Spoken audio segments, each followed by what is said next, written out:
ভৌতিক যে ঘটনাটি এখন আমি আপনাদের সাথে শেয়ার করব সেটি আমার নিজের সাথে ঘটে যাওয়া একটি সত্য ঘটনা। 2008 সাল, তখন আমি স্কুলে পড়ি। আমার নানু বাড়ি ছিল ঢাকার খুব কাছেই, দোহারে। যেতে তখন সময় লাগতো 3 থেকে 4 ঘন্টা। আমি রওনা দিতে দিতে অনেকটাই দেরি হয়ে যায়, 5টা বেজে যায়। আর পৌঁছাতে পৌঁছাতে রাত 8:30। সময়টা ছিল বর্ষাকাল, আর সেই রাতটা ছিল আমার বাসা।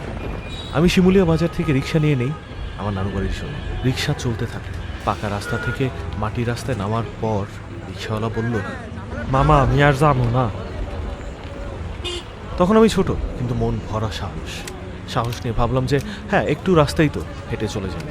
একটু দূর সামনে যাওয়ার পরে একটা 3 রাস্তার মোড় আসে। সেখান থেকে বায়ে গিয়ে প্রায় 30-40 কদম পথ হাঁটলেই আমার নানু বাড়ি। কিন্তু সেই 3 রাস্তার মোড়ে যাবার পর আমার কাছে মনে হলো পৃথিবীর সমস্ত অন্ধকার যেন আমাকে চেপে ধরেছে। বুঝতে পারছিলাম না আগাবো